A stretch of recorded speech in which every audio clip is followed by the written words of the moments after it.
Yes, nkwanirizaako nnyo mukwano gwange webale kwekumira ku mayengo gano. Byonna alina gy'osinza okuba ng'otuwuliriza kutegeeza nti nno okola ky'amaanyi nnyo. Ebibuuzo bingi byebuuzibwa naye nga tewali ansa. Simon Kagwanjala abuuza era kino ekibuuzo yakiwerekezza Parliament ne ssaawa za kakati tebannamwanukula. Ggwe olowooza kibuuzo ki? Kutegeeza nti oli ku Yugi Updates TV kw'osinza okuba ng'otuwuliriza webale kwekumira ku mayengo gano. Gwe yenna yandiyagadde otwegattako mukwano gwange, kirya wansi waliwo ekigambo subscribe kikooneko, ojja kuba osobola bulungi nnyo otweyungako gwe mukwano gwange yonna gy'osinzira. Bali emitala w'amayanja mbaanirizaako nnyo mwebale kwekuumira ku mayengo gano aga Yugi Updates TV. Kakati waliwo ebibuuzo ebyebuuzibwa. Simon Kagwanjala ayolekezza ekibuuzo kino eri Parliament, eri Speaker Anita Among ng'amwerekeza ekibuuzo kino kiri sensitive nnyo kuba naffe kyatusobedde gwe mukwano gwange ali eyampuliriza. Ekyewuunyisa, Ssegirinya yafa ku lunaku olwokuna ne bamulangirira. Nga wakyaliwo okubuusabuusa, Speaker wa Parliament Anita Among yennyini yajja n'akonfaminga n'alangirira ti Ssegirinya akoze ekyafudde. N'eddwaliro Lubaga ne lirangirira ti Ssegirinya amaze okuba nga ava mu bulamu bw'ensi eno. Era enteekateeka ne zikolebwa bulungi nnyo n'ez'okutwala omubiri gwe mu Parliament, era baagutwala ne bagusabira ne babaako speech ze boogera nga bo abaka ba Parliament. Tebaakoma okwo, bo bennyini ne basonda ne ssente, buli muntu buli mubaka yali asonda emitwalo 3 ziyambeko famire y'omugenzi Muhammad Ssegirinya okusobola okulaba nga n'olumbe lugenda mu maaso. Ebyo byonna nga tubitunuulidde bijja bibaawo. Paka olunaku olw'eggulo ennaku z'omwezi 12 January 2, 2025 Ssegirinya weyagalamiziddwa ku bijja by'abajjajjaabwe e Masaka eri e Kaddugala.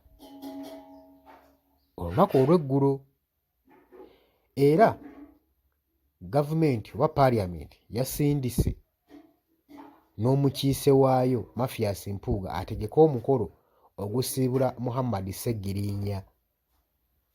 Era ebyo byonna byabaddewo mwabirabye nga bigenda mu maaso. Naye kyewuunyisa nti leero ng'ennaku z'omwezi 13 olwa Mande, Ssegirinya twamuziika ku Sande nga 12.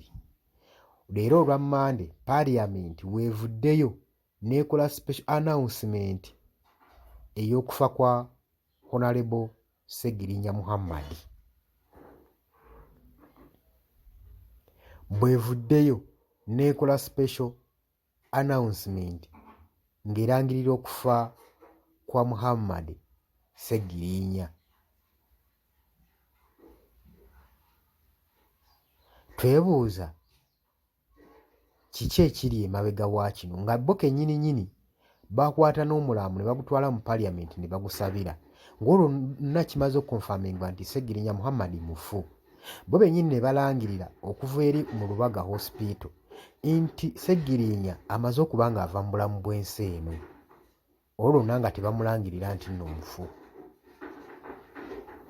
Kaakati olunaku olwaleero ng'ennaku z'omwezi 13 Parliament erangiridde okufa kwa Muhammad Ssegirinya mu butongole. Kino nno kireesewo ebibuuzo bingi naye nga tebirina ansa, kuba kati twebuuza yeno engeri gavumenti oba Parliament gyejjukiramu ababaka, yeno engeri gyejjukiramu ababaka baayo nga bavudde mu bulamu bw'ensi eno. Tukitwale nti nno kwerabira okusinziira ku ligase gye baba balesseewo. Jjukira Muhammad Ssegirinya azze atoba n'obulamu okuva we yakwatibwa n'asibibwa, bwe yavaayo mu kkomera azze atoba n'ekirwadde mu ddwaliro. Bagamba mbu ekirwadde ekyamusse abadde atawaanyizibwa ne skin cancer. Nejjukira nti Muhammad Ssegirinya tabeerangako na kansa. Azze atoba n'obulamu paka watuuse okuva mu bulamu bw'ensi eno, ng'era talina bamuyambako wadde ne Parliament okuvaayo okuyamba ku Ssegirinya. kaakati leero bavuddeyo balangiridde okufa kwe mu butongole. Ssegirinya alese akoze ebintu bingi mu nsi era ebigenda osikiriza nnyo bannabyabufuzi, nsuubira batabeere ba mitwe minene, okubeera nga bali active n'okukolera constituency zaabwe, okubeera nga bazitwala nga kintu ekyokusoosowaza first priority kye balina okusoosowaza okukolera abo batadde mu paaliyamenti. Ekyo Ssegirinya kyabadde atambulirako ng'abagamba nti ye kasooka abakolere waakiri anaali oluvannyuma, nga gwe mulamwa gw'atambulirako.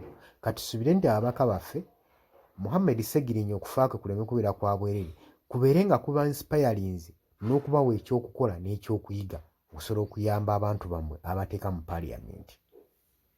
Nkwanirizaako mu comment section, jangu tuwayeemu. Gwagala otweyungako kirira wansi waliwo ekigambo subscribe kikooneko, ojja kuba osobola bulungi otweyungako. Nategeeza nti nno mbaagala nnyo, mweraba.